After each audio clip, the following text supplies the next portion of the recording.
That's what. And welcome to Success in the City. My name's Helen Webster. I'm with the lovely Sandra Scott, and our fabulous guest today is... Hi everyone, my name's Helen MAW. Lovely. And we've been trying to get Helen on the show for weeks and weeks and weeks, and I've double booked her about 3 times. So massive apologies, but she's here tonight. But she is leaving at 8 o'clock. Okay, because she's going. Are you gigging? No, I've just got a meeting.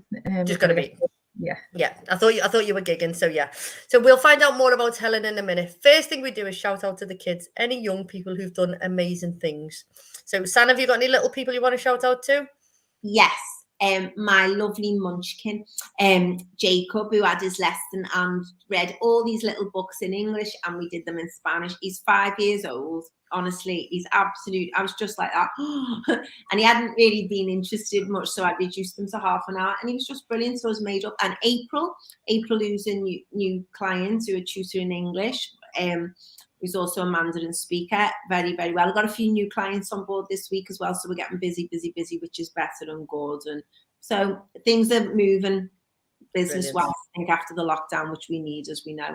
So it's all happening. So mostly, I would say April and Jacob this week. They can have well done to April and Jacob. And Jan Railton just put morning, ladies, and then she's just corrected herself and put evening, ladies.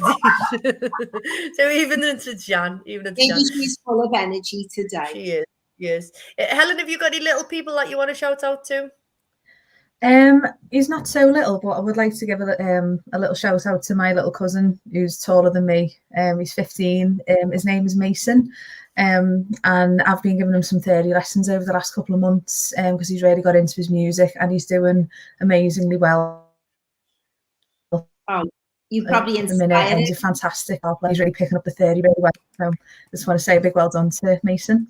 Well done, Mace. John Howie's listening in, who's one of our past guests. So hi, folks. Hi back to John. And John's going to come back on again and tell us all the amazing stuff that he's doing with the university. I'm going to give a massive shout out to all of the little people in Autism in Motion. So yesterday we set Lou up, and it's half-term holiday camp. And they all came and they were just brilliant. And their favourite game was the X and Y axes. And they went from like very basic to, and I said, I'm going to make it a bit tricky. And they went to a 4 quadrant of finding the X and the Y. And absolutely, and they're 6 and 7 years of age, and they just absolutely nailed it. So massive shout out to all the little people. And a massive shout out to Holly and Kieran and Scarlett for wearing Poppy out. So Poppy came to visit them. So Poppy's my dog.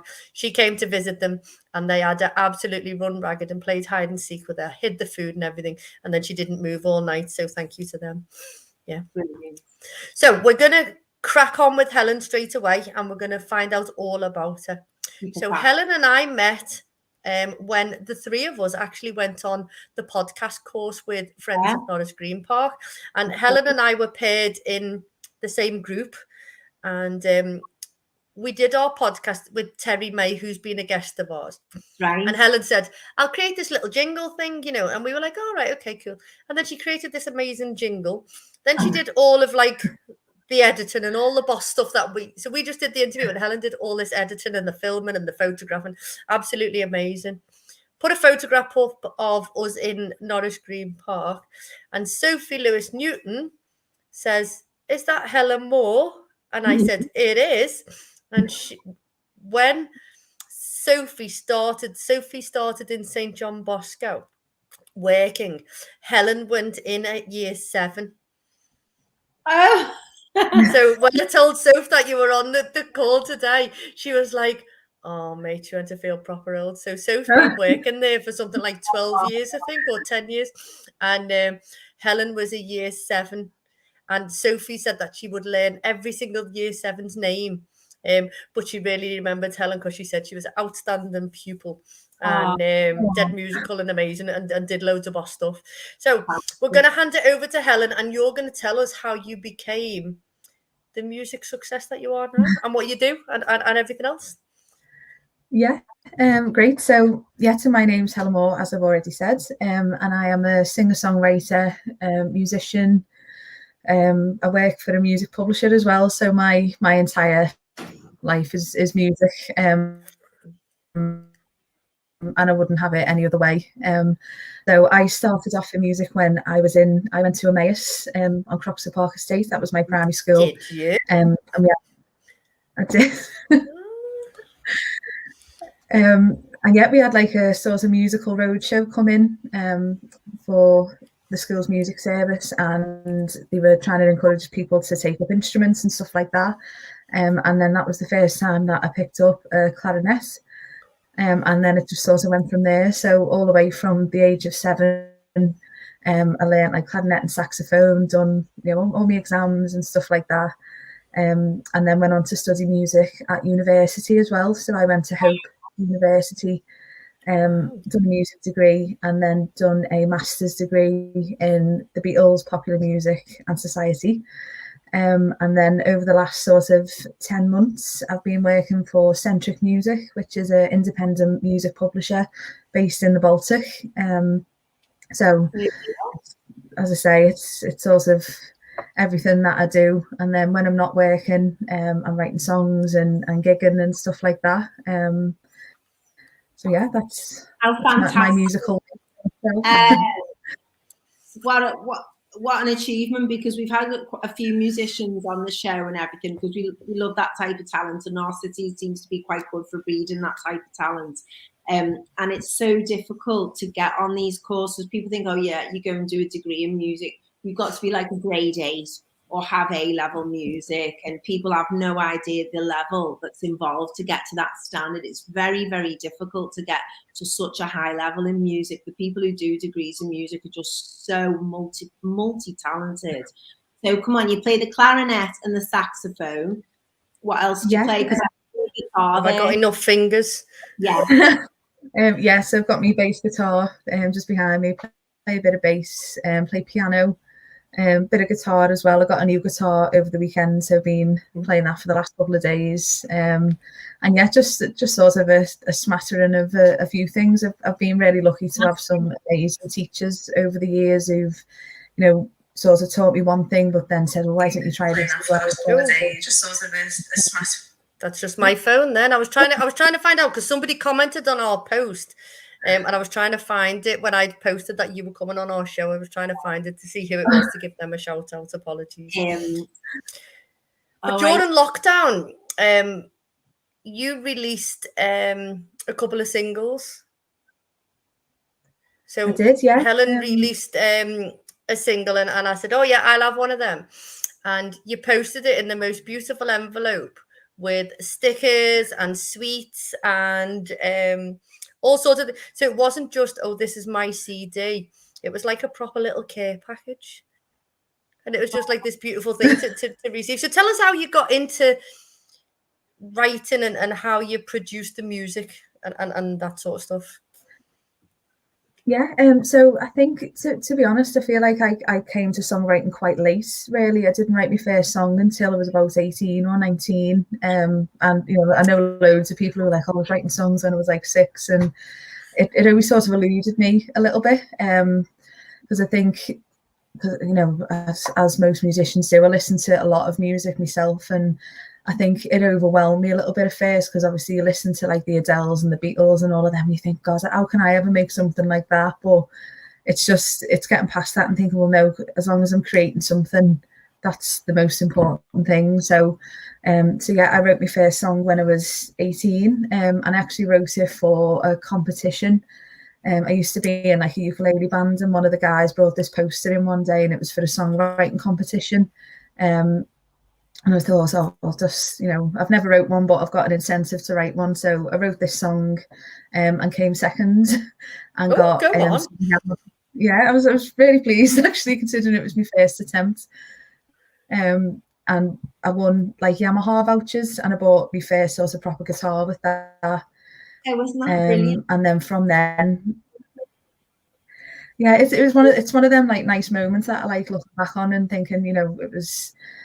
As I say, I bought my first guitar, and then from there, that was like the starting point, and I've been, writing songs ever since. And I still struggle every now and then. I think especially during the lockdowns as well, I found it quite hard to be creative. I still released stuff and wrote stuff, but there came a point, I think, sort of last year, where it was just, obviously, as everyone felt, it was just so hard, and it's like, oh, it's never going to end. So, you know, it is a very up and down thing, but I absolutely love writing songs, and I think I'm more comfortable now with not writing a full song straight away, because that was another thing. Like, I always thought like I had to sit down and write a song from start to finish, and you don't. You'll write a verse, and then, you know, I'll get another idea and write a chorus for something else. And as long as you're creating, that is the main thing. And yeah, as for like producing and stuff, during the lockdown, I had like an 8-track recorder at home, that was in the dining room. So I'd just go in there, and just recorded, you know, all these sorts of like demo versions of the songs that I'd written, songs that I'd half written, and some new ones as well. And then from there, I took a couple of them to Whitewood Studios, which is, funnily enough, it's actually a couple of floors above where I work now. And that's, yeah, I remember like on my first day I walked in and I was like, oh God, I didn't realise it was the same building. So yeah, I work with a really great guy called Danny at that studio, and he's been amazing. I've done 3 singles with him now, and it's just great to go in with, you know, a really rough recording and, you know, my little piece of paper with my chords on, and then I come out at the end of like 2 days with, you know, a properly produced song, and it's completely different to what I imagined it would be, but in the best possible way. Yeah. So how do you write your songs? Do you do lyrics and then music, or do you do music and lyrics, or does it just go bang? Yeah, I suppose it's a mix really. This, you know, sometimes I'll write a sort of poem sort of thing. So it'll be like maybe what will become 2 verses and half a chorus, but, you know, sometimes I'll just have like phrases that come into my head. Because a couple of weeks ago I started keeping like a little notebook, so every time I get, you know, a line or something, I'll write it down, because I'll be in work, you know, working on like a spreadsheet, and I'll have this line, and then I'm like trying to look for something to write it on. So I've started doing that. But yeah, and then other times I'll be sat on my guitar or my piano, and I'll start like humming a melody, and I'll do it that way. So again, I try not to limit myself too much, and, you know, if I'm trying to sit down and write lyrics first, but I keep getting a melody, I'll just go with that, and then the lyrics always follow. And you're obviously very talented, Helen, because we had quite a lot of positive feedback when we said you were coming on. And Jade Thunder, who's also been on our show, who's a great musician, she was released her album actually. She was going, yay! And she was just so happy.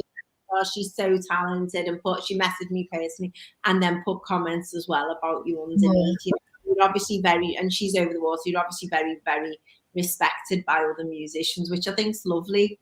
You know, that's when you've got true talent, isn't it? Helen, what did you want to ask? Sorry. So I was going to say, what is your favourite? Oh yeah, John Howie's asking, where can we get your music? Yeah, so my music's available on all streaming platforms, so Spotify, Apple Music, iTunes, and it's just under Helen MAW, and that is spelt MAW.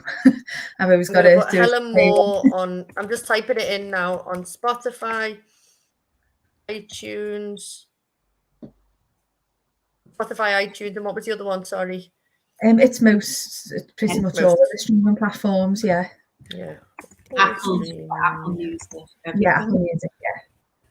Oh, it's not iTunes. It's Apple Music. No, I'm very fascinated with, Helen, what you actually do. Excuse my ignorance in the musical publishers, and don't just say published music. What do you? Is it just where they do sheet music, or is that what they do specifically?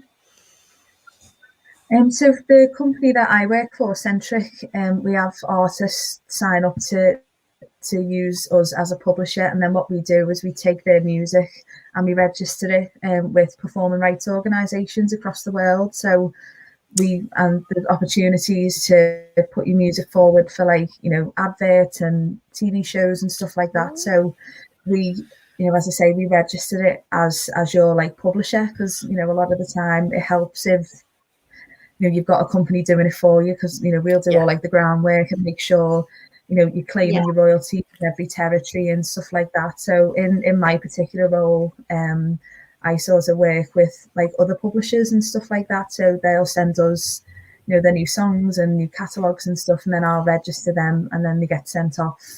But we've got like a royalties team, an artist liaison team, a sync team who put the music on, the shows and the films and stuff. So it's a really interesting place to work, and every day is different, which is what sort of attracted me to it. So have you had anything published, or can we listen out for anything that you've written, possibly on an advert or on something? Not just yet. I'm working on it, hopefully. Very good. But yeah, there's, as I say, there's so many different briefs that come through. It is really interesting, and I think, not to sort of self-promote the company, but if you are a sort of singer-songwriter and you're releasing music, it is really, really important to sign up to places like that, because it could give you the little boost that you need to get your music heard and stuff. And it's also protection, isn't it? Because I know that lots of artists have been putting stuff out and not getting the royalties, or people are taking music off other people and things like that. So I think from that side of it, as you were saying before, to protect yourself and also to promote, because sometimes you look like a bigger a bigger performer if you've got sort of somebody doing the work for you, don't you? You've got speak to my agent, isn't it? Yeah. Yeah. It's definitely a benefit of being a songwriter, because obviously it's historically it's happened to big famous bands where the rights have gone and they've lost everything because they've took an advance and so on. So as an independent artist especially, it's good to have that control, because a couple of decades ago that wasn't really possible, but it is now, and it's something that is really important. And it's obviously close to my heart as an artist, but I think it resonates with a lot of people. Yeah. So if we've got young people or older people who possibly have just got into the music business, and maybe during lockdown, I know lots of people took up musical instruments and things like that, what would your advice be to if somebody did want to publish, or if somebody did want to write a song? I think maybe on a sort of more sentimental level, I think having belief in what you do is the most important thing, because my dad always says to me, it doesn't matter what you do, and as long as you believe in yourself. And it sounds cliche, but it's true, because with songwriting, it's so hard sometimes to put your stuff out there, because again, another cliche, but you are bearing your soul to people, and you write a love song or something like that, and everyone's like, oh, what's that about and stuff. So it's it is a big leap of faith when you're starting to write songs. But I think as well, another thing is, don't let anything else sort of stop you, because I think people worry that they've left it too late, and they might not start getting into music until they're in the 30s or the 40s. But if you've got a passion for it and if you enjoy it, then just absolutely go for it. And as well, if you do want to release stuff, I think just sort of knowing your onions about releasing and your own copyrights and stuff like that. And there's loads of helpful stuff online, loads of like little articles and books where you can just sort of if you are going to be releasing stuff, it just helps you get that bit of like inside knowledge, so that everything is as it should be. Brilliant. And Helen, do you do lots of live performances? Do you do gigs in town and things like that, or do you do functions, or what type of work do you do for your own performance? Yeah, sort of. Before the pandemic, I was gigging quite a bit. I really like doing like open mic nights and stuff like that. More for like the sense of community, because mentioning like Jay Thunder before, I got to know her. Well, I met her at a gig, and then I wrote a review for a single that she released off her album, and we've become friends. And then she performed some backing vocals for me at my gig, and so on. So it's such a vibrant scene, and it's so welcoming as well. Like, because again, I come to performing quite late. I've only been gigging sort of 3 years now. So I was in my 20s when I started, and it's quite scary again to take that leap. But I think sort of open mic nights and stuff are a godsend. And myself and my friend Rach actually are starting monthly performance showcases. We used to run something called the Epstein Lounge Sessions, because we both used to work at the theatre. and we've revived them under Satellite, which is like our like music and events business, because we just want to make more safe spaces in the city for people to come and try things out. And there's no hierarchy, there's nothing like that. You just, if you've got a passion and you want to share even half a song you've written, or you've got a new band and you want to try it out, that's the type of thing we want to do. Because I think especially after the lockdowns, it's there's so much going on that it is overwhelming to try and get back into the gigging. But I think the more sort of welcoming spaces there are, the better for performers. Yeah, and we had Stuart Capstick on last week, who's does Jim Morrison and the Doors and things, and he said he started later on in life, and he went for singing lessons, and then he went and did a few open mics to sort of boost his confidence and to get used to performing, as you're saying. So what's the little company called? I'm just going to put that in the comments so people can look out for it. Did you say it's the Satellite? Satellite Music and Events were called. Satellite. And what do you specialise in then? In that? At the moment, we're sort of spearheading everything into like the live events. Because when we started, because we both met at university, so we both done the same degree. So we both got a bit of experience in like tuition and a bit of PR and stuff like that. I think at first we tried to cover a lot of things, but now we're just focusing on each new thing as it comes. So at the minute now things are, fingers crossed, opening back up and staying open. We're really putting everything into these live events. So we had a big launch at the Epstein Theatre last Friday, which was amazing. And we're going to be making them like a monthly showcase. So the next one is the 10th of March, and that's an International Women's Day special. So we're doing like a few theme nights and then some open mics, some like sort of slam poetry nights. So it's all types of performers, so not just like singers. We want like poets, comedians, stuff like that. So brilliant. And where's that going to be? Is that in the theatre as well, Helen? Sorry. Yeah, it's in the bar in the theatre. In the Epstein. Yeah, because it's got the most gorgeous bar.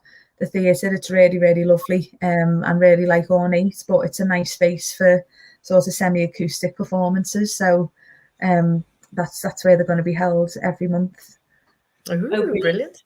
How he said he's just had a quick listen to Wait on Spotify, and he put wow. Oh, thank you, John. Which is brilliant. And what time will that be on the 10th of March for International Women's Day? What time is that running until? So we're opening the doors about 7:30, and then hopefully the first performer will be on between like 8 o'clock and about 8:20 once everyone's in and got themselves a drink. Brilliant. That's really good, isn't it? Yeah. So what's your favourite thing? Is it performing or writing?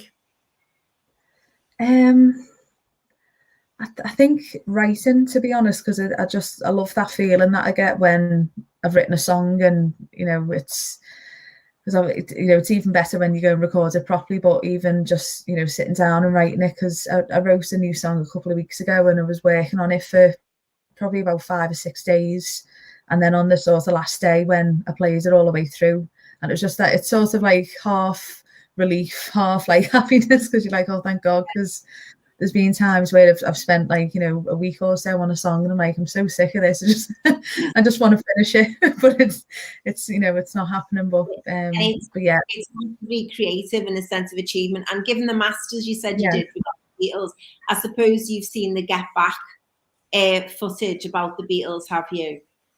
What, I haven't finished it all yet, but I feel like a really bad Beatles fan. I haven't finished watching it yet, but I've seen a bit of it. Yeah. But it's like the creative process, isn't it? And they work together and how they bounce off each other. And that aspect of it I found quite intriguing, really, and how they worked, very interesting. Yeah, and I think especially it's like, because my dad has watched them all, and he said it was, it's quite funny when they're struggling to, when they're writing like Get Back, the song, and he said he was sitting on the couch and he was like, because obviously he knows the words, because it's he loves the song, but obviously they're writing it and they're like, well, what should the next line be? And it's quite funny to see like some of the most well-loved songs in the world starting out, and you're like, I know how it finishes. You're just waiting for them to catch it.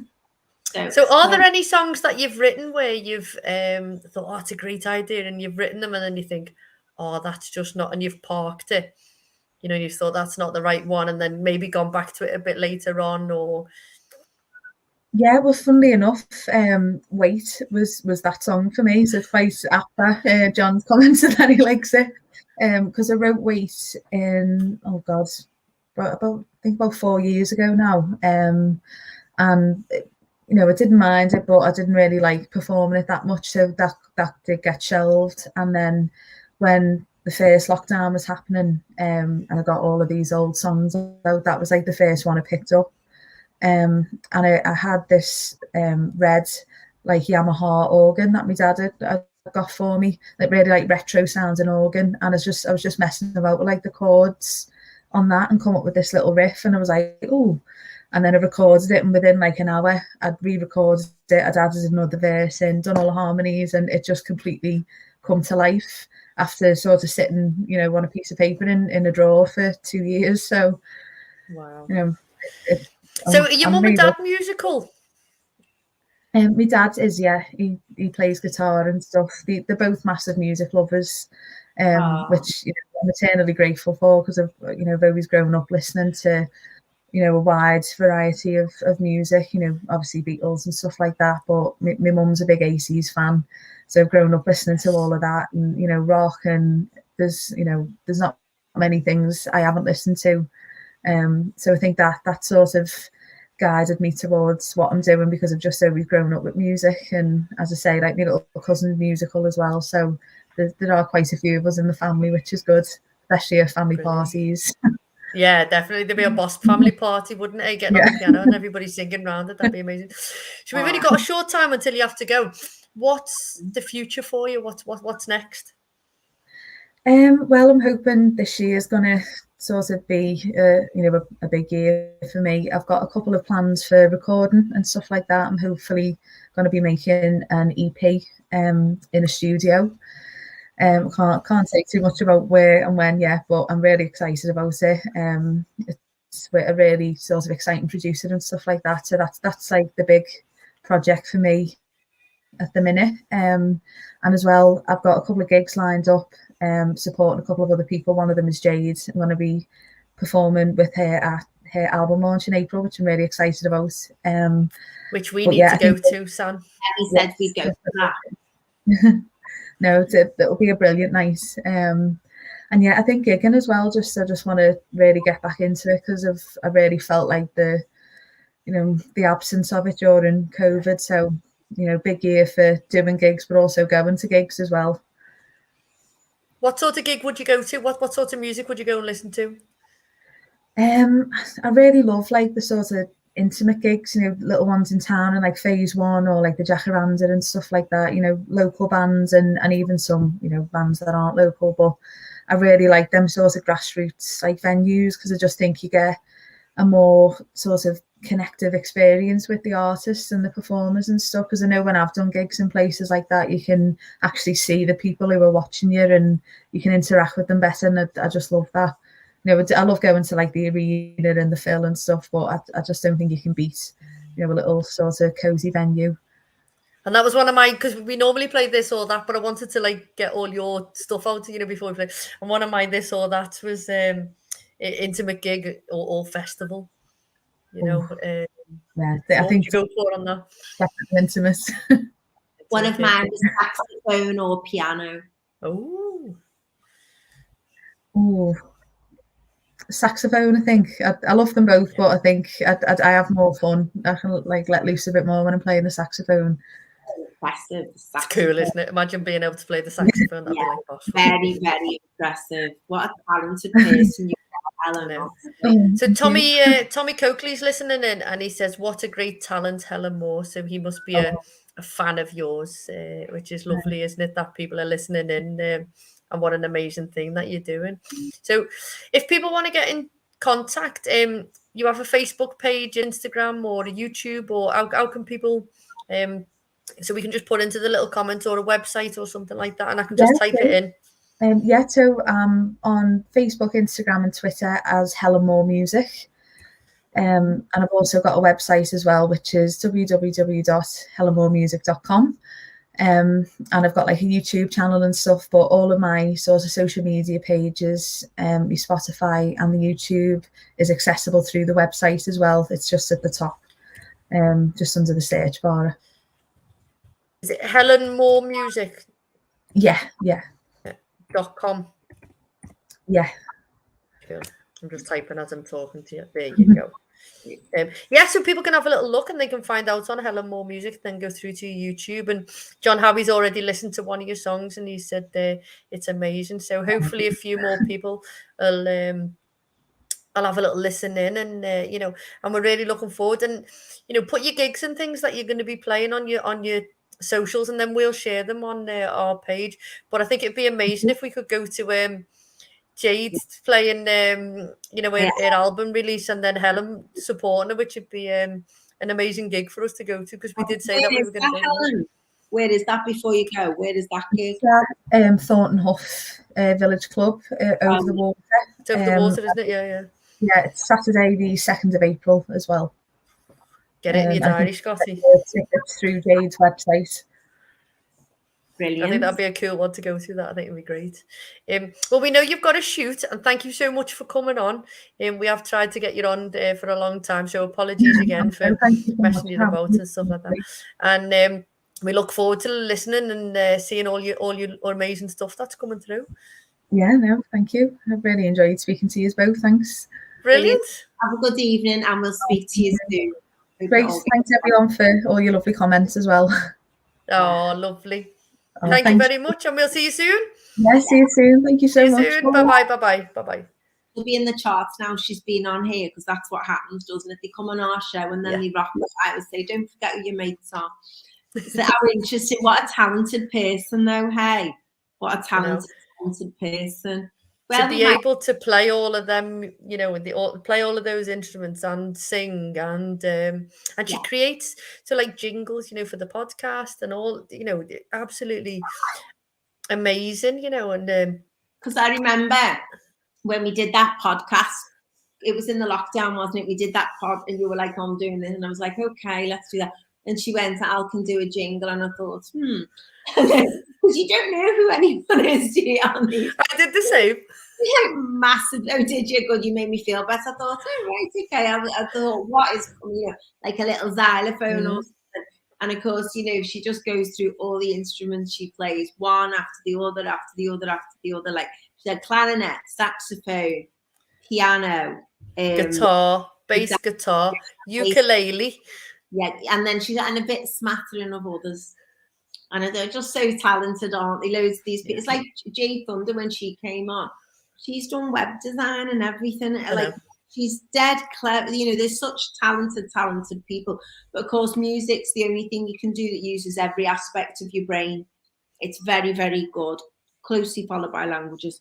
But music is such a wonderful thing, I think, to help people. So I think to be able to create music and like create a song that you've written yourself, and you've written the the music and the lyrics as well, and then perform it or have it recorded, and you might be walking past someone, you listen and it's your voice and stuff. Must be amazing, mustn't it?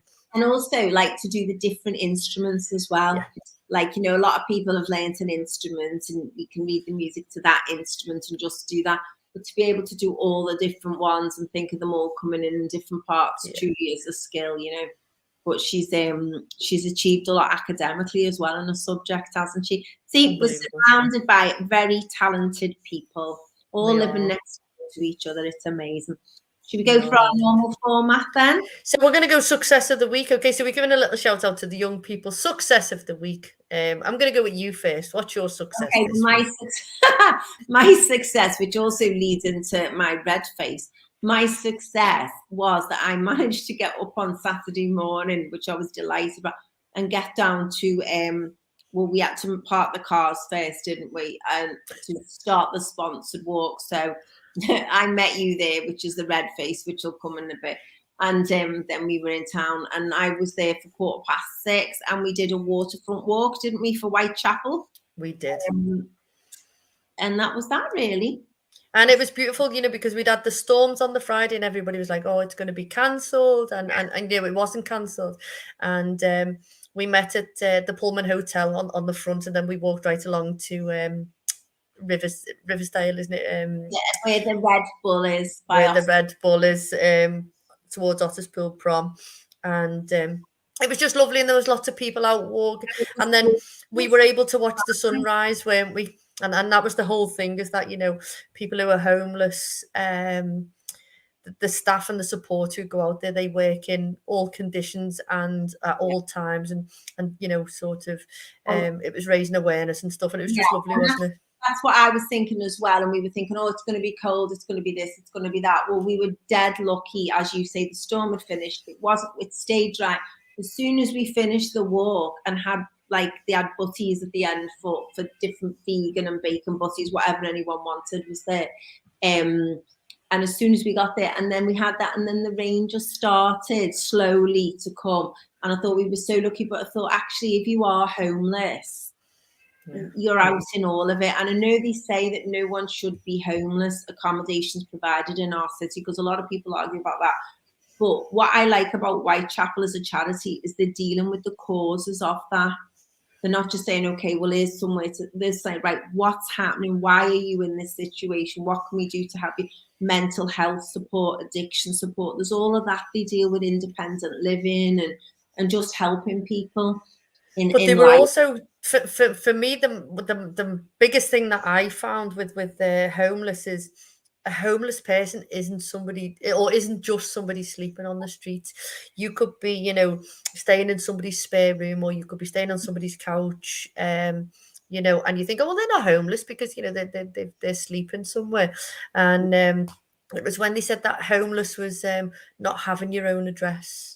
And I thought, wow, that's, that's amazing. And then, there can be lots of circumstances that lead to that, isn't there? Successful professional people can, and I think what the Whitechapel was saying is, it's a matter of time is the most important thing. Have you got the time to be able to get yourself out of something? And it's an amazing charity, and they do fabulous work, and it was lovely to support them, wasn't it? Anyway, that we could. Great.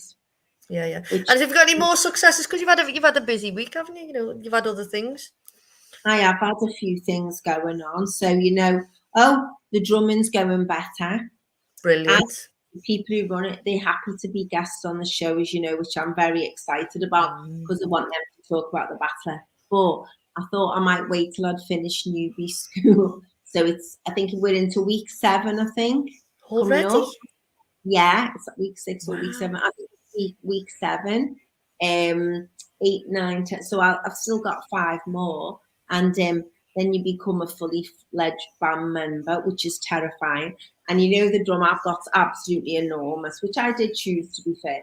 And they do this thing, and you turn, and you think they do a quarter turn at a time. They don't. They do they do a half turn with the giant drum like that. So I thought, okay, I'm gonna have to learn to pick that up and move. You'll be amazing at that. Well, it's hilarious. Anyway, they're very, very kind. One of the guys who does it, who runs it, Dave, he said, you're doing fine, because you could obviously see that sheer panic on my face, The thing I hate, though, with the big drums is when you go into like a band formation, because we practice in a circle, then we go into formation because they have all the choreography that goes with it. And so you know what I'm like. So the ones who do the largest drums, like I do, we have one at the far diagonal, one adjacent, and one behind. So you can't see what they're doing. And then the next to biggest drum, they go between. So when they hit a note, you're not hitting, you wait. So it's like they're meant to be arguing with each other almost, or against each other. So it looks like you're playing at the wrong time. In my opinion, it looks like, look at her, she's not hitting. So I feel dead self-conscious in it. But when it all goes together, it sounds great, and it's cool. It's just really cool. And you have to concentrate so much.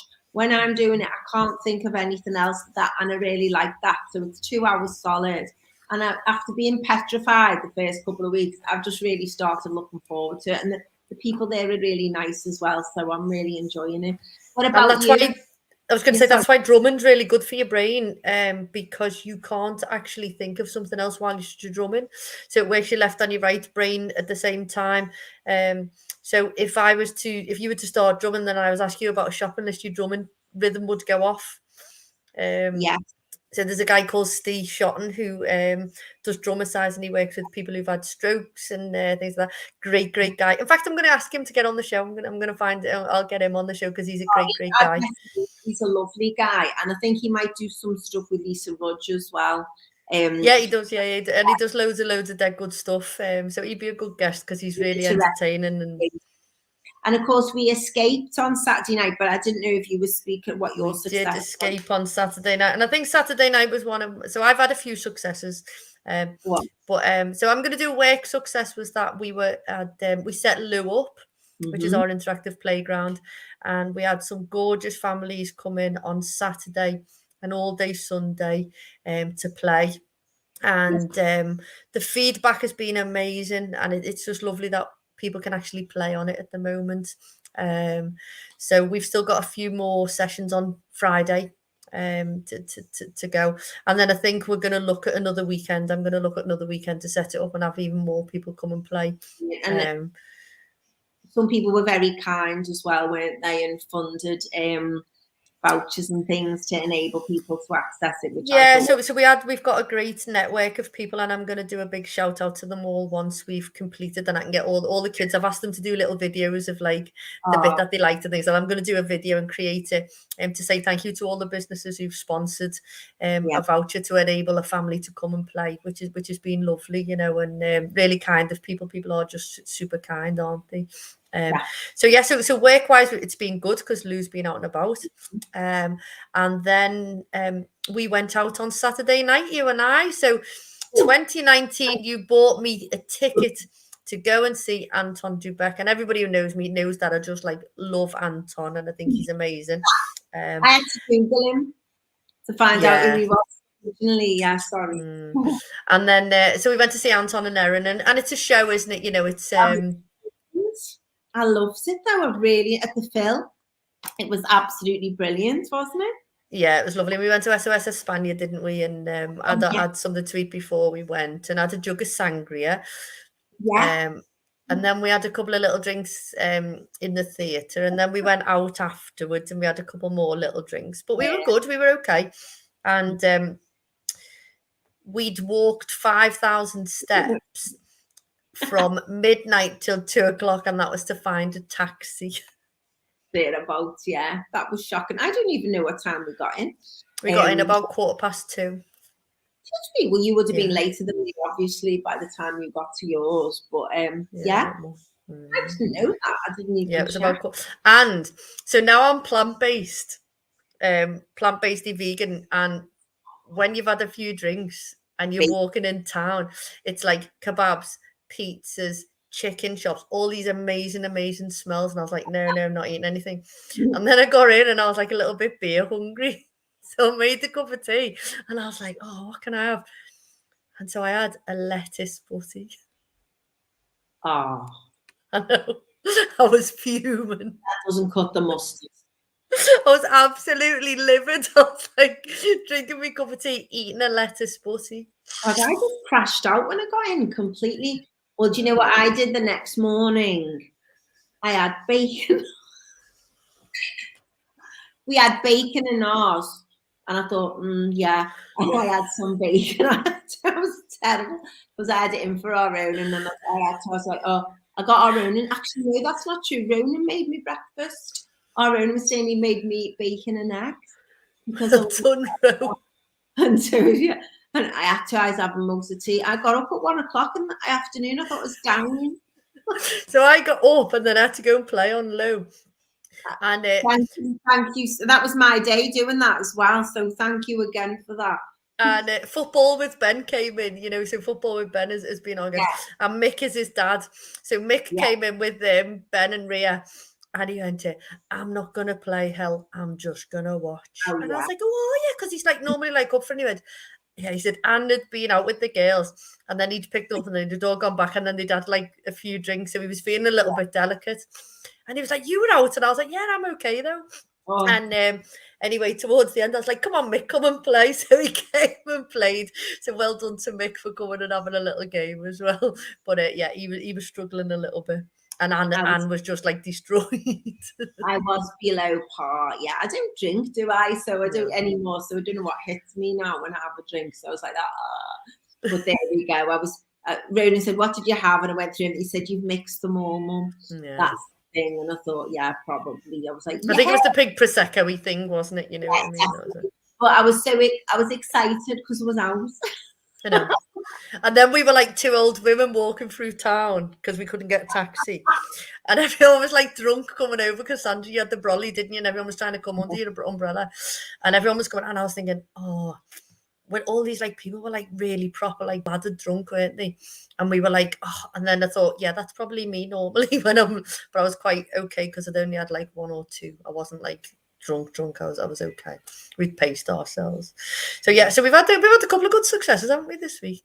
Definitely. And Really good we've week. got and also I went on a photo shoot. So I went on a photo shoot on Friday. So I want to do a massive shout out to Beth, our gorgeous apprentice, who was an amazing model, and Tommy Lee, who was our previous guest, Guinness Book of Record. What is Guinness Book of Records?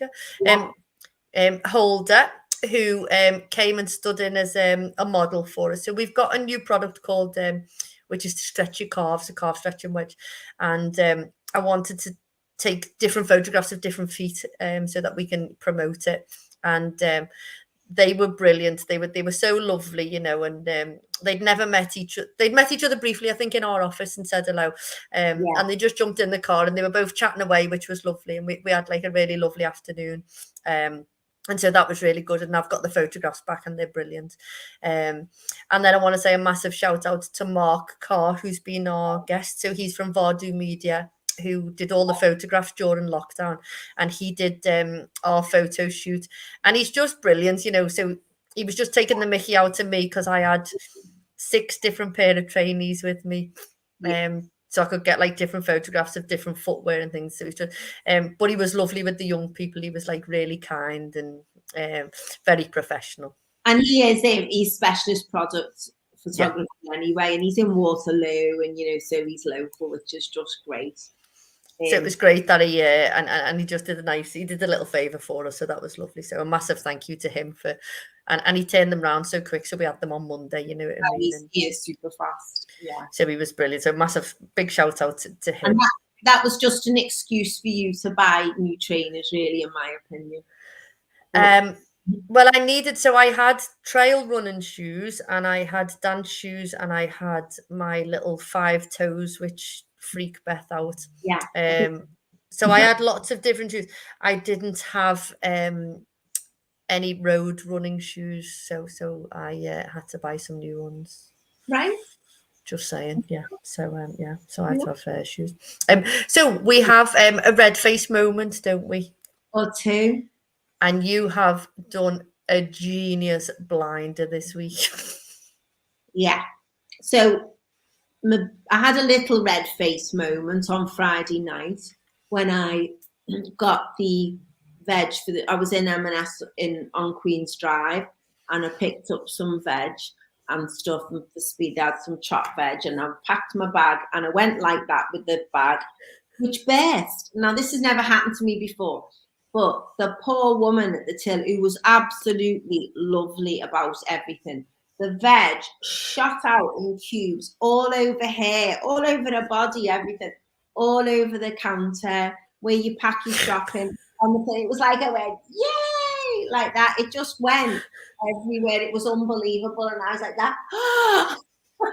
The supervisor wasn't as she looked a bit horrified. I thought, I haven't done this out of malice. The shop assistant was lovely, and she said, the lady on the till, she said, oh, well, the bag's weak, it's splitting, and she was dead nice about it, so I was mortified. And then, just to make me feel worse, they went and got me another bag, and I was going, no, it's all right, please don't worry. And they went, no, you have it. They said, oh, it was just awful. Get out of our shop. So that was going to be me red face moment. And then I had a really red face moment. Which is my favourite red face moment ever. I think in the history of red face, this is my ultimate favourite. I think yours was worse, jumping on the Set the scene. So the scene is, it's still dark at this point. I've driven right down by Otter's Pool. I'm waiting for you to come with the car. I'm waiting there. I've turned the car around and I thought, there she is. So I flashed you. So I thought, oh, she hasn't flashed, she hasn't seen me. So I flashed again. And then I got over enthusiastic because I was like, yeah. And then the poor man who'd obviously come to take his dog for a walk or something, comes driving along like that, looking in the car, slow down, and I thought, oh, it's not her, I realised. And then I thought, that man thinks I've been flashing him like in a different way. And then everyone says to me, well, that is a place that historically people have gone to for that type of activity. And I thought only I could go and do a sponsored walk at a voluntary basis for a charity and end up in that type of situation. So then I was like this thinking, because then it dawned on me and I was like, oh no. And someone had already been past and looked. Anyway, fortunately you arrived not long after. We're laughing. So that was a bit bad then, and all kinds of jokes ensued from that. But there we go. Just one of the many. I don't think it's not the funniest. I've had worse ones. Oh, I don't know. It was hilarious. I think as I drove up and then I parked the car and I got out with the dog and we jumped into your car and it was you said, oh, I've just flashed these. And I was like, oh, I said, you can't flash people around here because it's a known site for certain things. Which then I just lost it and I was just howling. But the funniest thing which you haven't told people is... Oh, what? So we've got a Volvo. Oh, that's not funny. That's mortifying. What are you going to say? We've got a Volvo which has a rooftop box on it to put Lou in and to drive around in. And the car you were flashing that you thought was me was a Fiesta. Well, it was the other end of the road. It was at the top of Riversdale Road. So that's even worse that you flashed him all the way down. I thought, oh, here she is. Flash. Yeah, that was awful. So, yeah. That's a good job nobody came knocking on the window. Well, I'd have died. Absolutely died. And apparently, knock on the window, that's the whole thing. I'd have absolutely died. I'd have just hit the accelerator and like that. It'd be like when I took the wrong road in Daytona Beach all over again. When I had a convertible with my niece in, and we took the wrong road in Daytona, and I was like, and they were at the car in front, and these people came out just to get in the car in front, and I hit reverse, hit forward, like that. And she went, that was it. You've never seen it. Whiplash. Lewis Hamilton had nothing on me. I was like that. Yeah, that's exactly what would have happened had anyone got on that window. Honestly, hilarious. Do that. Yeah, John Howie, only you could have done that, Sandra. It's true, John. Honestly, you know my mate Linda Leahy. She's similar. She has stories like me. She's so funny, honestly. Yeah, it was hilarious. It was just and it just made it so funny because it was like 6:30 in the morning, wasn't it? Which was even before something like that could happen at that time in the morning. What about you? Have you got? So I had a slight red face moment with you at Anton and Erin, and Lance Ellington came on, didn't he? Who's the singer? And I was like, oh yeah, I was like, this is Lance Armstrong, and I was thinking, no, and you said, and I was like, oh no, and then I was like, oh yeah, and then I came up with this big massive story about Louis Armstrong and it was total lies. His name was Lance Ellington, and it's Duke Ellington's nephew. Yeah, because you said he's Lance Armstrong's nephew, and I went, the cyclist. So I went like, I totally told you the wrong story, so that was probably my little red face. Louis Armstrong, and then it was the cool guy, but he was amazing, wasn't he? Yeah. And they had a lad on, Adam, who was from Liverpool, and his family were there, a dancer, and it was just, I'd recommend it to anyone. It's just really lovely, and it's something you could do cross-generate. I think every generation would enjoy it. You know, 100%. It's a really cool thing to do. Again. So shout out to any grown-ups and any grown-ups who've done amazing things. Yeah, well, I think we mentioned it before, but Jade, because Jade has released her album, hasn't she? And it's just gone today, and she's been promoting that online.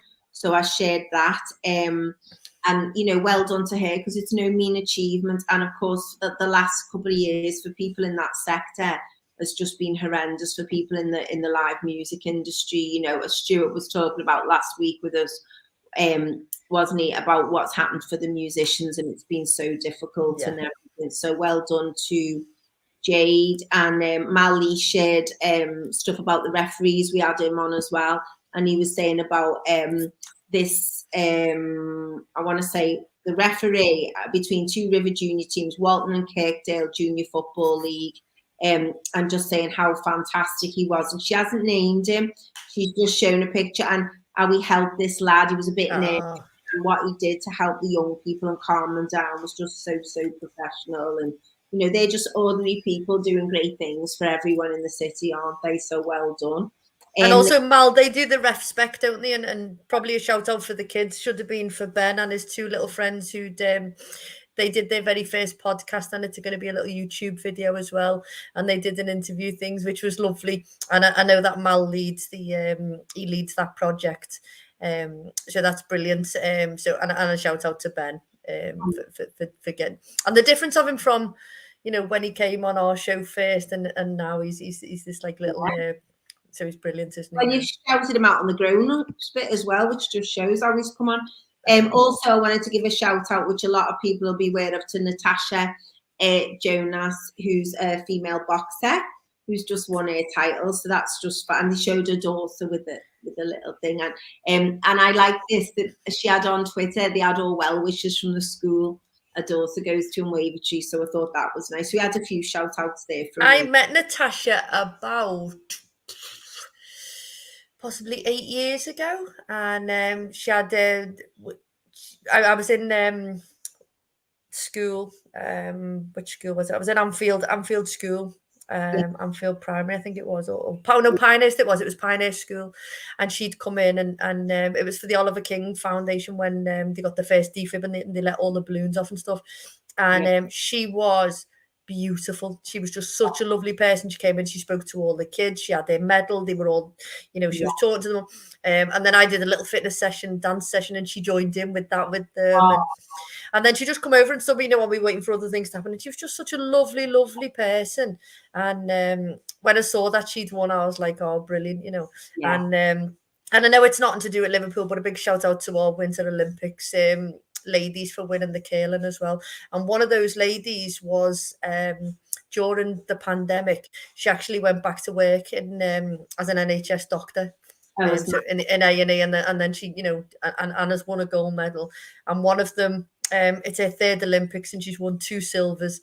And she was, you know, am I ever going to win a gold? And she did, you know. So yeah, so persevere with what you're doing, and, you know, keep training hard, and you'll succeed, sort of thing, isn't it? You know, which is amazing. So yeah, so we had so we've had some good successes, haven't we? So have you got a skill share, Sam? Oh, a skill share. Just a little something. Well, this may be boring, but I'm delighted with it. Somebody shared it with me online, and I got the barkeeper's friend from Home Bargains, and it got the stains off the table and the painting work. So it's made up, absolutely made up. And what is it? Is it powder or a liquid or? It's powder. You put it on. You wet a cloth. You put it on a cloth. You can't get it on your hands, and it says what to be careful with and everything. And it's just unbelievable. Because I've tried other products like spray and had no luck. Even, you know, hand sanitizer was quite good for getting that, and that absolutely nothing. It was great, so I'd recommend that, and it was very, very, very reasonably priced as well. So there you go. If you need your table sorted out, phone Sandra to bring the barkeeper's friend around, and she can do it. Brilliant. So, have we got a closing quote, San? Are you looking for one? I've got one. Yeah, I've been on. Sorry, people can probably see I'm looking down who are watching, but we get all messages through on the phone as well. Okay, my challenges will bring a better me. Oh, And it's true. Very good. When you go through something, it's quite difficult, isn't it? Or you're quite nervous or anxious, or it takes a lot of guts to grit your teeth and get through something. But when you come out the other side, you're much, much stronger for it. Amazing. And as Des Flanagan, who's on our previous guest, he says, bite down on your gum shield. Down on your gum shield, which I like. So I want to say a massive thank you to Helen MAW Music for coming on and sharing all of the amazing stuff that she's been doing with us. And it's lovely how all of our past guests all link with each other and know each other without us even knowing, which is lovely. Massive thank you to you, Sandra. And a massive thank you to everybody for listening and commenting, which is brilliant. We love it when people interact with us. So have a great week, and we will see you all next week. Thank you.